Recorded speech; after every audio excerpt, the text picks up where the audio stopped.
인사하겠습니다. 마라나타. 평안하셨습니까? 어제 소식을 하나 들었는데 지금 세상이 참 유지경 속이죠. 세계적으로 유지경 속입니다.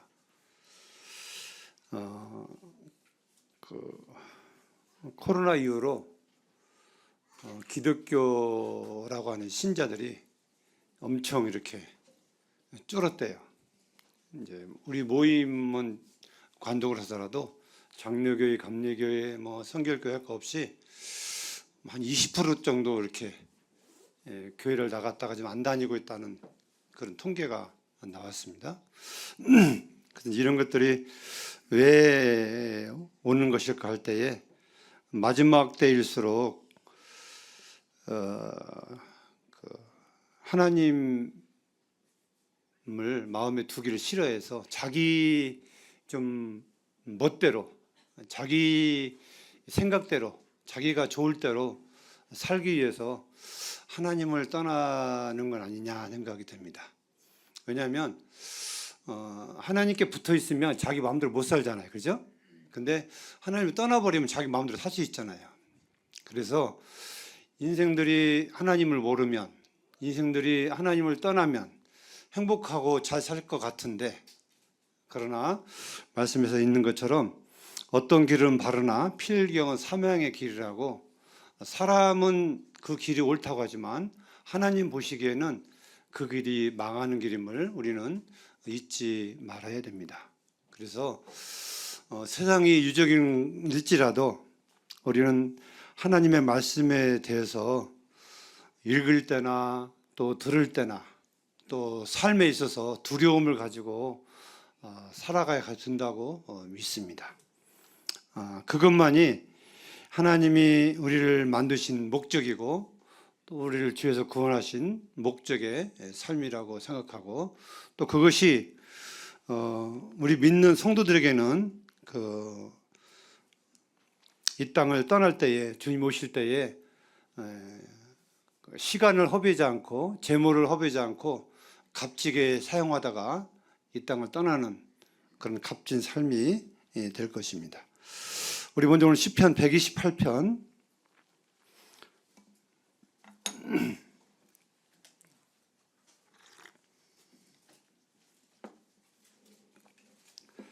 1절부터 4절까지 말씀을 같이 한번 읽도록 하겠습니다.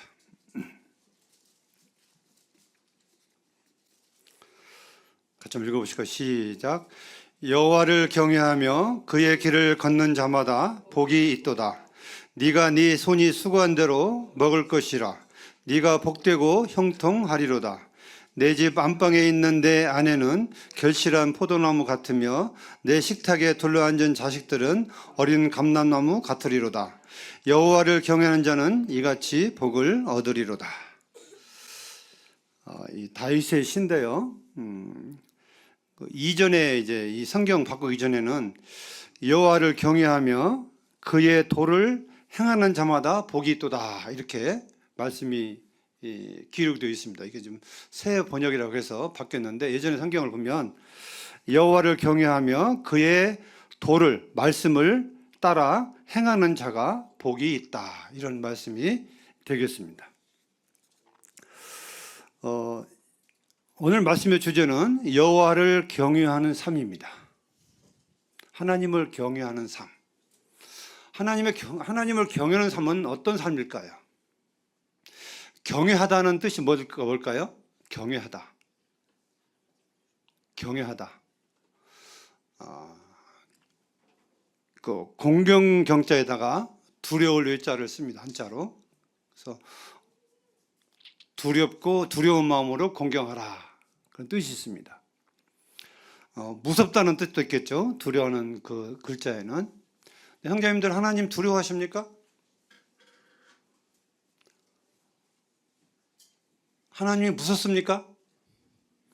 이 경외라는 뜻은 무섭다는 뜻만 아니라 거기에 은혜로우시며 자비로우시며 노하기를 더디하시며 은혜가 풍성하신 하나님, 죄에 대해서는 결코 그냥 지나가지 않는 분이시고 벌하시는 하나님, 그러나 하나님의 말씀을 따라 순종하는 자에게는 복을 주시는 하나님. 그 하나님에 대해서 우리가 경외하는 마음이 있느냐 하는 것입니다. 호세아서 6장에 보시면, 지금 거기 좀 보겠습니다. 여기 손 잠깐 얹으시고, 호세아서 6장 3절 말씀을 읽겠습니다. 3절 제가 읽어드리겠습니다. 그러므로 우리가 여호와를 알자. 힘써 여호와를 알자. 그의 나타나심은 새벽빛 같이 어김이 없나니 비와 같이 땅을 적시는 늦은 비와 같이 우리에게 임하시리라 하니라. 6절 나는 인애를 원하고 제사를 원하지 아니하며 번제보다 하나님을 아는 것을 원하노라. 여기 하나님이 우리 인생들에게 가장 바라는 게 뭘까요? 뭐겠습니까?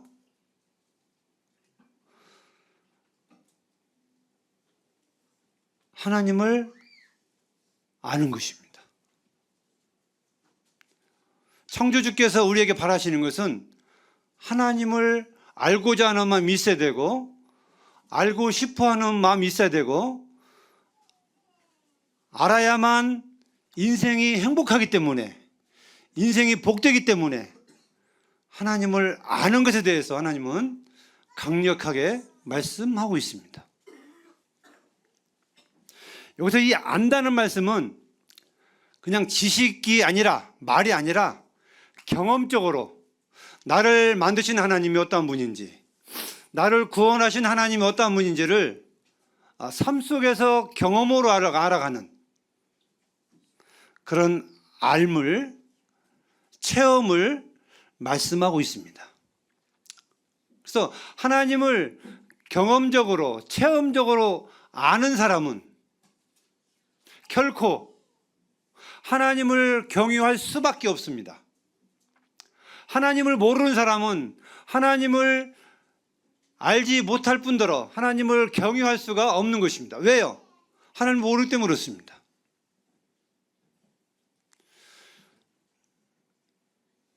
형제님들 총을 아시면 총을 아세요? 총 총이 무서워요? 안 무서워요? 총을 들이대면 무섭습니까? 안 무섭습니까? 왜요? 총이 가지고 있는 그 힘을 알고 있기 때문에 총을 사람에게 들이대면 쏘지 않아도 겁을 먹고 놀라고 그러는 것입니다. 그런데 이 총뿌리를 1살짜리 미만에다 들이대면 알까요? 무서울까요? 안 무서울까요? 그래도 무서웁니까? 왜요? 이 아이는 총에 대해서 알지 못하기 때문에 전혀 총을 들이대도 무서움을 못 느끼는 것입니다. 마치 우리가 하나님을 아는 것은 그와 같습니다. 하나님은 알면 알수록 하나님을 떠날 수 없고 하나님을 의지할 수밖에 없고 하나님 없이는 못 산다고 하는. 제가 이제 신앙을 40년 살아오면서 제가 하나님을 못 떠난 이유가 뭔지 아세요? 첫째는 하나님이 무서워서 떠날 수가 없는 거예요. 내가 하나님을 떠나면 망하기 때문에, 망하는 걸 뻔히 알고 있기 때문에 내가 아무리 힘들어도 어려워도 그 하나님을 떠날 수가 없습니다. 또 한 가지는 뭘까요? 하나님이 너무너무 좋아서, 너무너무 기가 막히게 엄청난 그 위대하신 하나님이기 때문에 그 하나님이 나를 불쌍히 여기시고 나를 사랑하시고 나를 구원해 주신 그 은혜가 엄청나게 놀라운 것을 알기 때문에 내가 그 은혜를 떠나 살 수가 없다고 하는 것입니다.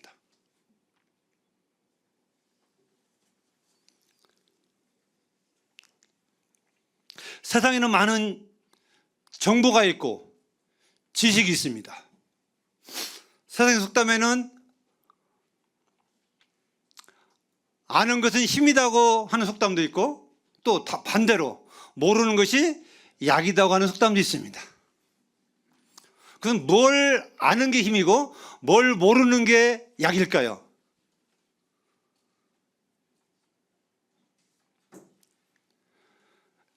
죄에 대해서는 모르는 게 약입니다. 그렇지 않습니까? 죄도 알아야 되겠나요? 알아야 그 죄가 얼마나 무서운지를 그렇게 하기 때문에. 근데 이 죄는 우리가 알고 싶지 않아도 너무 잘 알고 있어요. 왜? 태어날 때부터 그런 본성을 가지고 태어나기 때문에 어떻게 죄를 죄라고 얘기 안 해도 참 잘도 합니다. 그런데 우리에게 유익한 정보일수록 알고자 하지 아니하면 알 수가 없는 것입니다. 이 스마트폰에는 많은 유익한 정보가 있고 많은 해를 입히는 정보들이 있습니다. 내가 어떤 정보를 그 핸드폰에서 들춰내서 내게 내 걸 삼느냐에 따라서 그 사람의 유익과 손해가 갈라집니다. 이 핸드폰 하나면 정말 많은 정보가 있습니다. 옛날에는 백과사전이 이마땅하게 두꺼워가지고 그걸 찾으려면 엄청 힘들었는데 단 하나 찾으려면 요즘은 딱 열고 땅땅땅 치면 나옵니다. 그죠? 그리고 요즘은 또 더 쉬워서 딥페이크 뭐 AI 해가지고 말로 뭐에 대해서 좀 말하시고 오면 그냥 싹 컴퓨터가 다 해가지고 그 팩스로 해서 다 흘러나온대요. 찍을 것도 없습니다.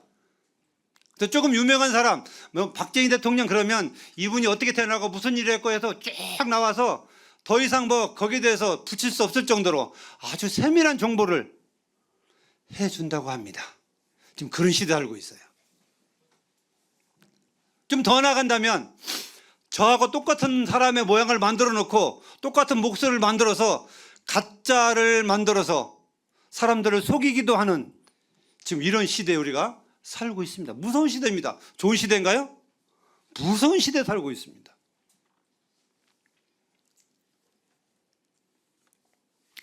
이게 다 어디서부터 오는 걸까요? 하나님을 경외하지 않는 데서 오는 것입니다. 하나님은 정직한 걸 원하시고 성실한 걸 원하시는데 우리 사람은 어떻게 하면 꾀를 내서 좀 편하게 좀 이렇게 간단하게 살고자 하는 마음이 우리에게는 다 있다고 하는 것입니다. 그런데 오늘 우리가 본문 말씀 읽은 것처럼 하나님을 경외하는 것이 그 도를 따라 행하는 것이 인생의 복이라고 말씀하고 있습니다. 또 다른 성경에 보면 여호와를 경외하는 것이 지혜의 근본이라고 말씀하고 있습니다. 지혜의 근본이다. 지혜는 뭘까요? 지혜 뜻이 뭐죠? 지혜. 우리 양재님 아들이 지혜인데 지혜 뜻이 뭐예요? 지혜. 지혜는 사물의 이치를 잘 판단해서 바른 분별을 할 수 있는 그런 능력을 지혜라고 한대요. 지혜. 그래서 말을 할 때나 행동을 할 때나 모든 걸 할 때에 지혜 있는 사람은 다른 사람에게 유익을 주고 나에게 유익을 줄 수 있는 그런 말과 행동이 있다고 하는 것입니다. 그러나 미련한 사람은 내가 말하는 말이 다른 사람의 해가 되는지 어렵게 하는지 나한테 어렵게 하는지도 진짜 모르고 그냥 내뱉는 게 말이라고 합니다. 이건 미련한 사람이에요. 그래서 지혜 있는 사람은 하나님을 경외하는 삶입니다. 왜 하나님을 경외하면 지혜가 있냐면 이 하나님을 경외하는 사람은 항상 내 스스로 말하지 않는다고 하는 것입니다. 하나님을 의식하고 하나님이 나를 보고 계시고 내 말을 듣고 계시고 이런 모든 것을 인식하고 하는 말이기 때문에 농담이나 잡담이나 사람들의 이익이 되지 못한 말은 안 한다고 하는 것입니다. 어떤 상담을 할 때에도 그 사람에게 꼭 필요한 도움이 될 수 있는 말만 하는 것이 지혜로운 사람입니다. 근데 우리는 삶 속에서 얼마나 쓸데없는 말을 많이 하고 사는지요. 정말 많이 회개하게 됩니다. 그래서 이 하나님을 경외하는 삶은 우리 본문 120편 있는 말씀처럼 128편 다시 가겠습니다. 여호와를 경외하며 그의 길을 걷는 자마다 복이 있도다. 하나님을 경외하는 사람은 악을 미워하게 돼 있고 악을 떠나게 돼 있습니다. 죄에 대해서 철저하게 경계를 하게 돼 있습니다. 그래서 우리가 말하는 걸 보면 이 사람이 하나님을 경외하는 삶인지 아닌지 알 수가 있습니다. 구원받은 사람이라 할지라도 하나님을 의식하지 못하고 사는 사람들이 참 많이 있습니다. 그냥 십자가의 공로로, 십자가의 은혜로 주님이 내 죄 때문에 다 용서는 사실 믿음으로 구원받았는데 그냥 삶은 내 마음대로, 내 생각대로, 내가 하고 싶은 대로 말하고 그렇게 말하는 경우가 참 많이 있습니다. 이것은 곧 살아계신 하나님을 의식하지 않고 살기 때문에 그와 같은 경우가 일어나게 되는 것입니다.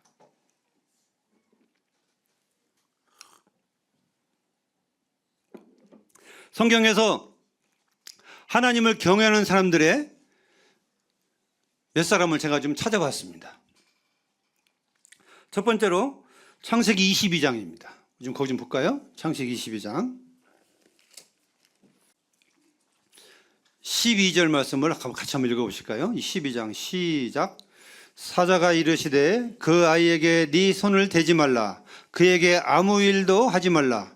네가 네 아들 네 독자까지도 내게 아끼지 아니하였으니 내가 이제야 네가 하나님을 경외한 줄 아노라. 누가 누구한테 하는 지금 내용이죠? 하나님의 사자가 하나님께서 아브라함에게 하신 내용입니다. 이 앞에 내용이 어떤 내용이 있죠? 하나님께서 백세에 낳았던 그 귀한 아들을 번제로 가서 드리라고 명령을 하십니다. 아브라함 입장에서는 도저히 받아들일 수 있는 상황이 없는 상황이에요. 이건 말도 안 되는 상황입니다. 왜냐하면 하나님은 네 독자 이삭을 통해서 저 바다의 모래와 같이 수많은 민족이 일어날 것을 약속하셨거든요. 근데 그 아들을, 그 귀한 아들을 모리아산에 가서 번제로 죽여서 번제단에 태워서 하나님께 드리라고 하는 거예요. 이게 말이 됩니까? 이게 나 같았으면 막 따질 거예요. 하나님 어찌 그러시냐고. 말도 안 된다고. 할 수 없다고. 그러나 이 아브라함은 그 행적을 보니까 그 명령이 떨어지자마자 어떻게 했어요? 바로 보따리를 쌌습니다. 그 아들을 데리고 준비해가지고 떠납니다. 그리고 그 일을 행합니다. 이러한 순종은, 이러한 삶은 어디서부터 오는 것일까요? 하나님을 경외하지 아니하면 이런 일을 할 수가 없는 것입니다. 내 자식보다 하나님에 대해서 그 말씀이 너무나 순종해야 되기 때문에, 순종 안 하면 안 되기 때문에, 이삭도 하나님 주신 아들이고 나도 하나님께 속해 있는 것이고 다 하나님 거니까 하나님께 바치라면 그냥 바치면 되는 건데, 우리는 때때로 이 소속감이 내 것인 양 하라고 하면 반발할 때가 참 많거든요. 근데 아브라함은 그렇게 하지 않았습니다. 끝부분 이렇게 전해. 이제 내가 하나님을 경외하는 줄을 알았도다. 하나님 인정하신 것이죠. 이 하나님을 경외하는 삶은요, 내가 인정해야 하는 게 아니라 하나님이 나를 인정해 주는 것입니다. 뭘 통해서요? 그 하나님의 말씀을 듣고 하나님의 말씀을 순종하는 차원에서. 순종 안 하면 하나님을 경외하는 것이 아닙니다. 하지 말라면 하지 말아야 되고, 하라면 해야 돼요.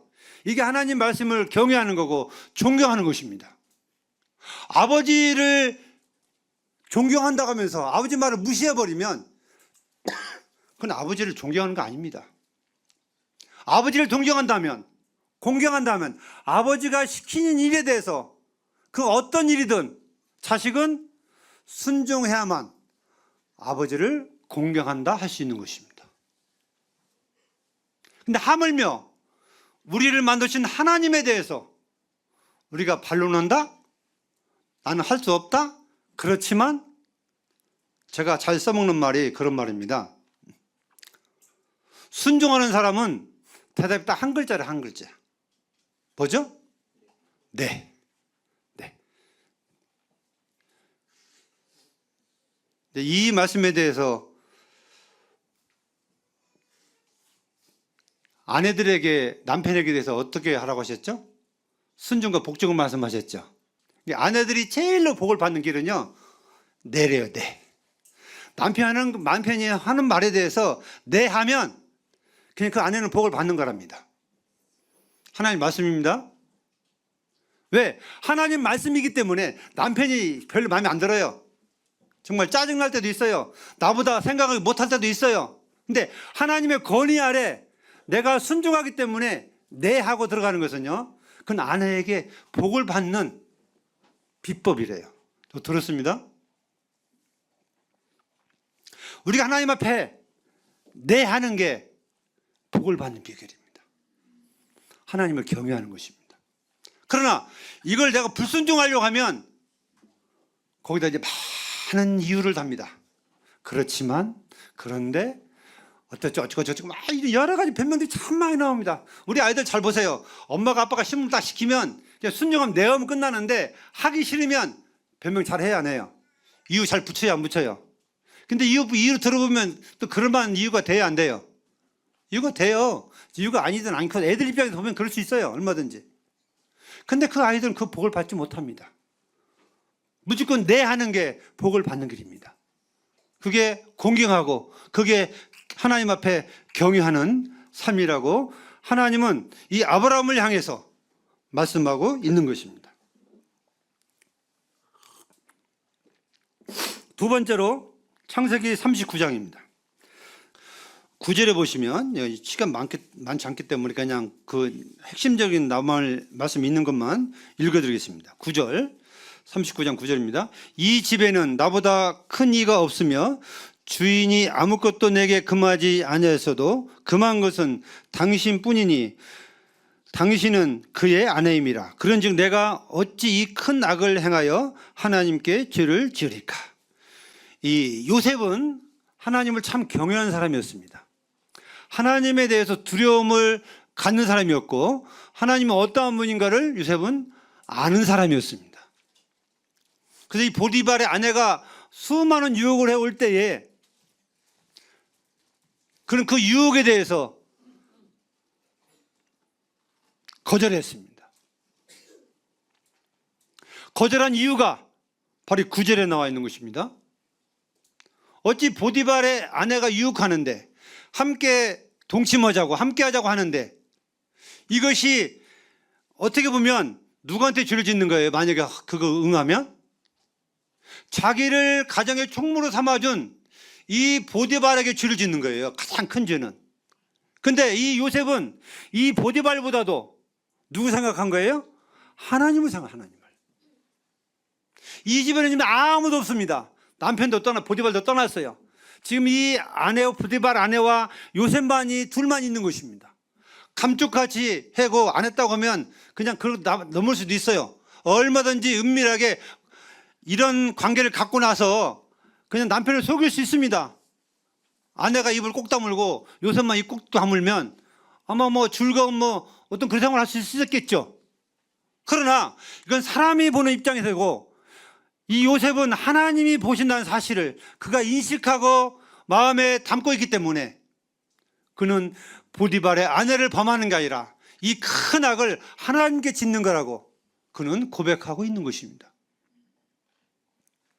우리가 삶 속에 하나님을 경외하면 이렇게 많은 사람들, 사람들 속에서는요,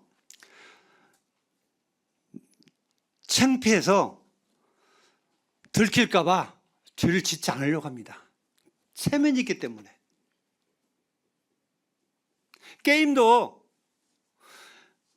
몰래 혼자 게임을 하지 누군가가 엄마가 지켜보고 아빠가 지켜보고 성도들이 지켜본다면 게임 해요, 안 해요? 부끄러운 게임을 안 합니다. 근데 아무도 혼자 있으면 아무도 모른다고 하기 때문에 그런 게임을 하는 것입니다. 마치 이 요셉의 환경처럼. 그러나 기억할 것은 하나님이 눈을 부릅뜨고 쳐다본다는 사실을 우리는 항상 인식하고 살아가야 됩니다. 그래야만 우리가 하나님께 범죄하지 않는 것입니다. 우리가 바다 깊은 데 내려가도 동굴 속에 숨어도 하나님의 눈을 피할 수가 없는 것입니다. 그래서 어디에 있든지 어떤 환경에 있든지 나 혼자가 아니라 하나님이 함께 하시고 하나님이 나를 눈동자처럼 지켜보신다는 사실을 우리가 마음 가운데 새겨 두시고 말이나 행동이 하나님 보시기에 아름다운 그런 삶이 되기를 바랍니다. 세 번째로 욥기 1장입니다. 제가 읽어드리겠습니다. 우스 땅에 욥이라 불리는 사람이 있었는데 그 사람은 온전하고 정직하여 하나님을 경외하며 악에서 떠난 자더라. 8절 여호와께서 사탄에게 이르시되 네가 내 종 욥을 위하여 보았느냐 주하여 보았느냐 그와 같이 온전하고 정직하여 하나님을 경외하며 악에서 떠난 자는 세상에 없는지라. 야, 정말 기가 막힙니다. 저도 이런 소리를 좀 듣고 싶어. 하나님 앞에 하나님께서 야, 세상에 있는 저 영식이를 봐라, 욥처럼 저렇게 정직하고 저렇게 악에서 떠난 사람 또 있겠느냐. 이 말이야말로 엄청난 칭찬이 아니겠습니까? 그죠? 저 이런 말을 듣기를 소원합니다. 근데 욥이 이런 말을 들었어요.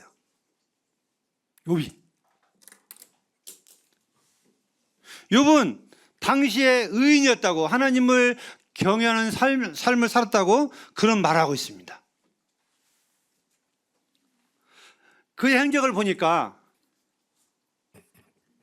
저도 지금 제가 자식들을 위해서 눈만 뜨면 하나님을 경외하는 삶을 위해서 기도하고 있는데 이 욥이 참 철저하게 그렇게 살았더라고요.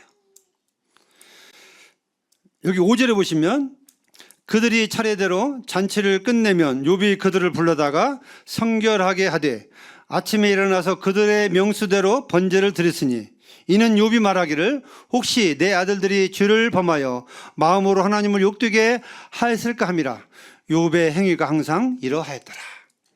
이 자신도 자신이지만 자신의 자식들까지도 이들이 하나님을 경외하는 삶을 살고자 하는 이런 뜻에서 혹시 죄를 져서 벌을 받으면 어떻게 할까, 이런 심정에서 그들이 생일날이면 다 모이면 그 양들을 잡아서 번제를, 그 아들들의 그 죄에 대해서 혹시라도 죄를 졌으면 이 번제를 드려서 그 죄를 사하는 이런 일을 행했다는 삶이었습니다. 참 위대하지 않습니까?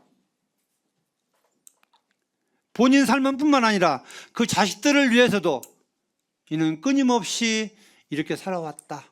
하나님께서 과연 욥을 향해서 세상에서 이와 같이 하나님을 경외하며 악에서 떠난 자가 어디 또 있겠느냐, 이런 말씀하신 것입니다.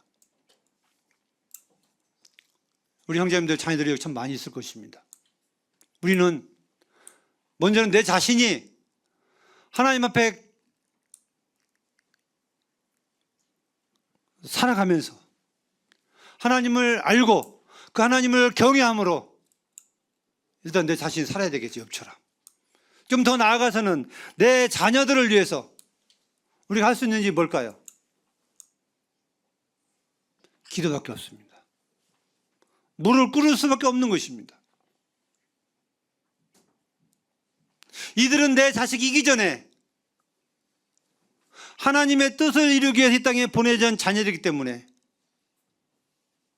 하나님이 관리하시라고, 잘못하면 매를 대서라도 하나님이 매가 무서워서, 징계가 무서워서라도 하나님을 절대 떠나지 않도록, 하나님이 너무너무 좋아서 너무너무 좋으신 분이라 하나님을 떠나지 않도록 이런 인생의 경험을 통해서, 하나님을 아는 경험을 통해서 하나님께 붙어 살아갈 수 있도록 우리 부모들은 무릎을 꿇을 수밖에 없는 것입니다. 한나가 자녀들을 위해서 많이 기도했는데, 사무엘이 많이 기도했는데, 우리는 자녀들을 위해서 정말 무릎이 닳도록 그들을 하나님이 경외하는 삶을 위해서 우리는 기도해야 될 것입니다. 그리고 기회 날 때마다 내가 겪었던 하나님, 내가 하나님을, 내가 아는 하나님을 우리 자녀들에게 얘기해야 될 것입니다. 나는 이런 하나님을 경험했다. 나는 이런 하나님을 경험했어. 이렇게 어려웠는데, 이렇게 힘들었는데, 이런 상황에서 이렇게 했는데 하나님이 이렇게 인도하시더라. 이렇게 기적을 베푸시더라. 우리가 하나님을 알아가는 경외하는 삶에 있어서 많이 하면 할수록 그건 나 자신에게 큰 자산이고 큰 힘이 되는 것입니다. 내가 자신 있게 말하고 자신 있게 기도할 수 있는 것은 내가 하나님을 경험하는 것밖에 없습니다. 아브라함이 했던 것처럼, 요셉과 욥이 경험했던 것처럼, 그 하나님이, 다윗이 그 하나님을 경험하고 경외했던 것처럼 우린 그 하나님을 경외하며 살아가야 되는데, 하나님을 아는 것 외에는, 체험적으로 아는 것 외에는 그렇게 살아갈 수가 없는 것입니다.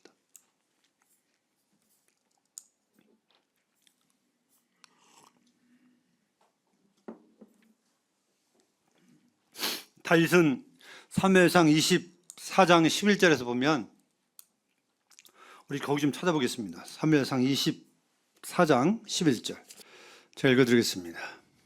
내 아버지여 보소서, 내 손에 있는 왕의 옷자락을 보소서.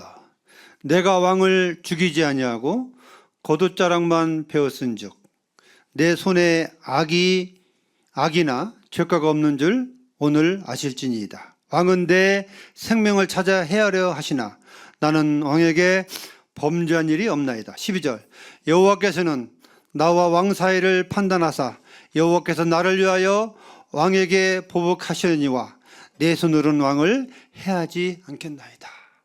여기 솔로몬이 하나님을 경외하는 마음과 삶이 있습니다. 사울은 수없이 다윗을 죽이려 했습니다. 아무 잘못도 없었습니다. 여기 다윗이 고백처럼. 그런데 이 시기 질투 때문에 자기 왕권이 위험해서 사울은 다윗을 죽이고자 했습니다. 그냥 죽이고자 한 것이 아니고 쫓아다니면서 군대를 이끌고, 근데 다윗에게 좋은 찬스가 왔죠. 원수 갚을 수 있는 찬스. 이런 찬스는 정말 평생에 한번 올까 말까 하는, 그냥 내가 칼로 그냥 죽여버리면 더 이상 내가 이 사울에게 쫓기지 않고 편안히 살 수 있는 기회가 왔는데, 다윗은 그렇게 하지 않고 그냥 옷자락만 조금 베서 그냥 왔습니다. 왜 그랬을까요? 다윗은 하나님을 경험한 사람이었습니다. 왜냐하면 아무리 사울 왕이 패했지만 하나님의 기름 부음 받은 자, 그래서 왕이 됐기 때문에, 하나님이 세우신 왕이기 때문에 감히 다윗은 자기 손으로 그 사울을 하나님이 무서워서 죽일 수가 없었던 것입니다. 기회가 있었는데도. 그리고 그 사울을 죽이고 싶은 마음이 있지만 하나님이 하시도록 하나님께 맡겨두는 것입니다. 이게. 자, 우리에게도 이런 마음이 있어야 되지 않을까요? 우리는 때때로 억울하고 힘들고 그럴 때가 있습니다. 그러나 반드시 또 원수 갚을 때 오더라고요, 기회가. 그럼 어떻게 돼요? 아, 하나님 주신 좋은 기회구나 하고 갚아버리나요? 아닙니다. 그렇게 해서는 아닙니다. 항상 말씀에는 원수 갚는 건 내게 맡기라고 하나님 말씀하셨어요. 우리는 다른 성도들은 나를 피해를 주고 어려움을 줄 수 있지만 나는 똑같이 맞대응해서는 안 됩니다. 왜? 그 성도가 하나님이 예수님을 통해서 예수님의 몸을 줘서 구하는 성도이기 때문에, 그 안에 성령이 계신 성도, 귀한 성도이기 때문에 매를 때려도 하나님 때리셔야 되고 원수를 갚아도 하나님이 갚으시도록 하나님을 경외하는 마음을 가지고 우리는 그를 위해서 기도하는 것이 하나님을 경외하는 삶입니다. 참 다윗이 존경스럽더라고요. 어떻게 하면 그렇게 내가 살 수 있을까 하는 생각이 들었습니다. 아무쪼록 이 다윗의 고백이, 12절의 고백이 나와 우리 성도들의 고백이 되기를 바랍니다. 말씀에 그런 말씀이 있죠. 원수가 심판받을 때에 기뻐하지 말라고 했죠. 기뻐하면 어떻게 된다고 했어요? 그 심판이 내게 옮길까 두려워라고 했어요. 우리가 내가 나를 싫어하는 사람, 나에게 못되게 하는 사람들 막 이렇게 망한 걸 보면 우리 마음은 막 통쾌한 마음이 있잖아요. 근데 그런 마음을 가졌어도 내색하지 말라는 거예요. 왜? 그건 좋은 마음이 아니라고 하는 것입니다. 하나님 심판하지만 적어도 하나님을 경외하는 사람은, 하나님을 사랑하는 사람은 그 불쌍하게 하는 마음을 가지라고 하는 것입니다. 이게 하나님 우리에게 주신 메시지인 것입니다.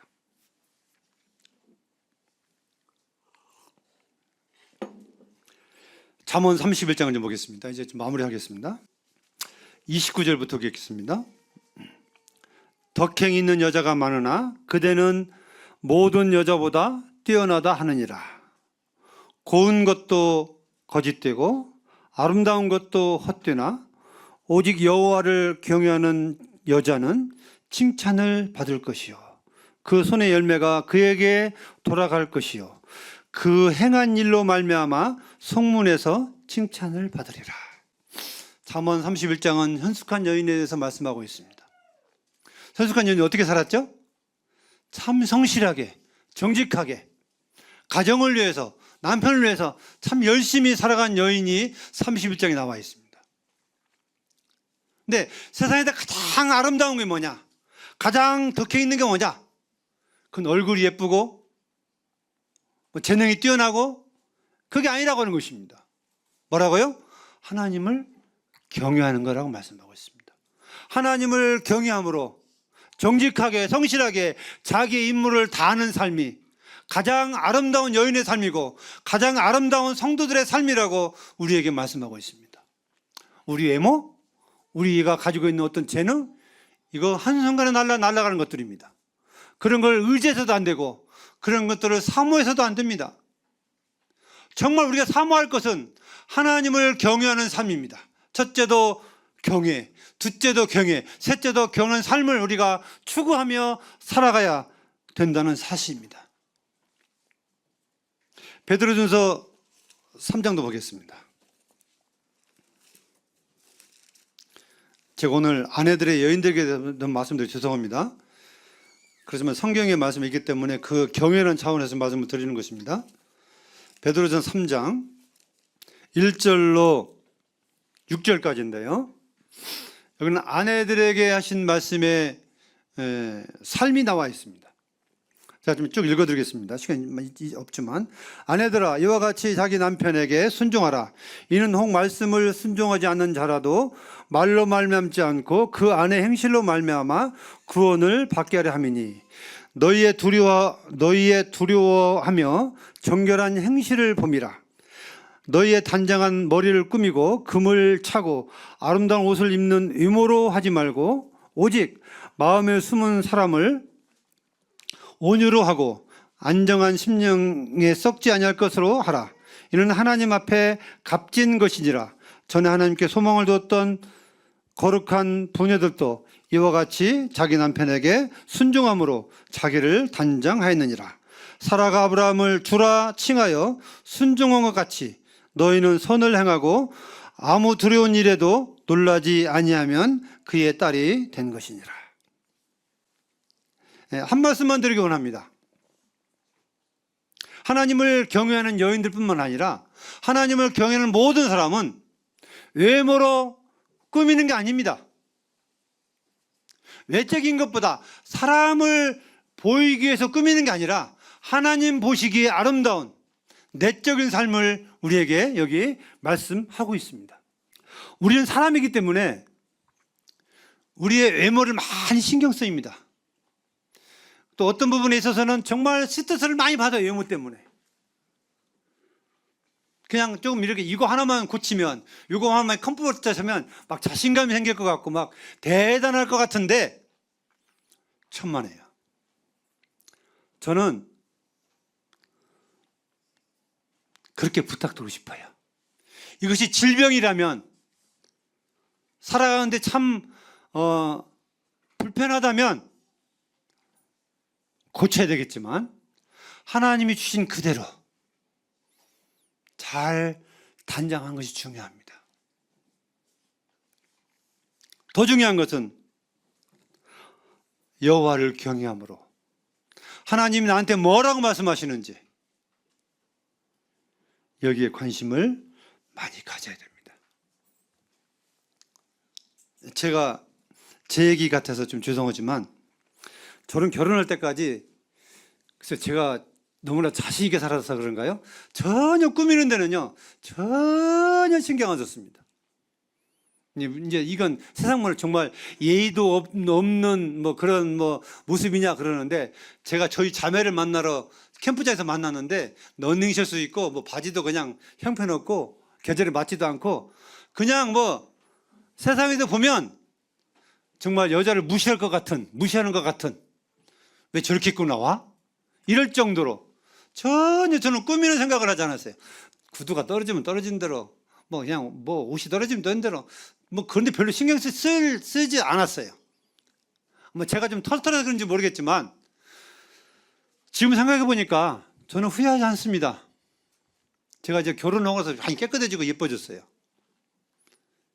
이제 우리 집사람이 늘 저를 단속을 해요.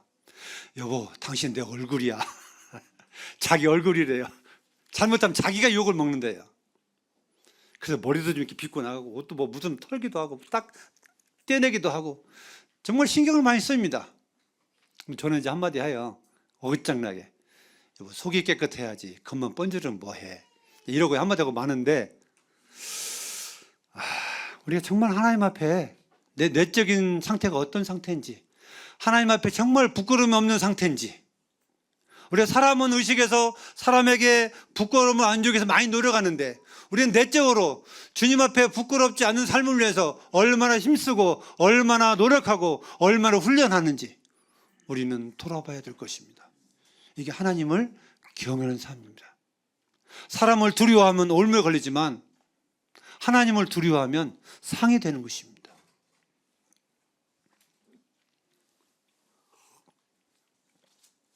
마지막으로 전도서 12장 보겠습니다. 13절 14절입니다. 같이 한번 큰 소리 읽겠습니다. 오늘 결론의 말씀입니다. 시작. 일의 결국을 다 들었으니 하나님을 경외하고 그의 명령들을 지킬지어다. 이것이 모든 사람의 본분이니라. 하나님은 모든 행위와 모든 은밀한 일을 선악간에 심판하시리라. 말씀을 마음에 새기시기 바랍니다. 일의 결국을 다 들었습니다.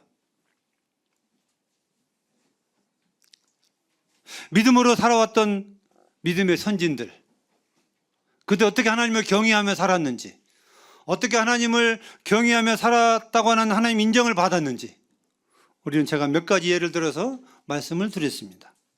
이 전도서는 해 아래서 하는 모든 수고가 헛되다고 했습니다. 아무리 잘 먹고 잘 살아도, 아무리 이름을 내도 세상에 다 잠시 잠깐뿐이고 헛된 것입니다. 그러나 인생이 몇 년을 살든지 간에 하나님을 경외하고 하나님의 명령을 지키고 살면 이건 인생의 최대한 마땅한 본분의 삶이라고 말씀하시면서, 결국 하나님은 사람에 대해서 모든 행위와 모든 은밀한 일을 선악간에 심판하신다는 것입니다. 두려움을 가지고 말씀을 대하고 두려움을 가지고 삶을 살아야 될 것입니다.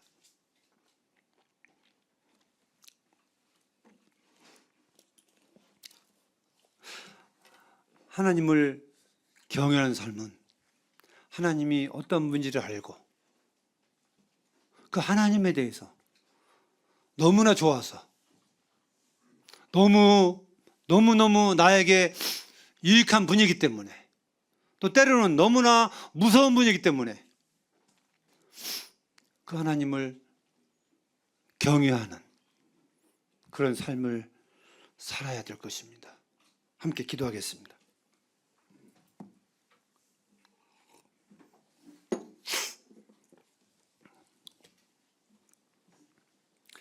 일의 결국을 다 들었으니 그러므로 하나님을 경외하여 모든 명령을 지킬지어다 말씀을 하셨습니다. 하나님은 우리 인생의 모든 삶을 다 기록하시고 또 죄에 대해서, 의에 대해서 심판을 하신다고 말씀을 하셨습니다.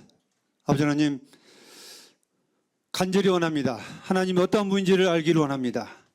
지식이 아니라 나의 삶에 있어서 이 땅에 살아가면서 다윗이 겪었던, 요셉과 아브라함이 또 욥이 겪었던 그 하나님을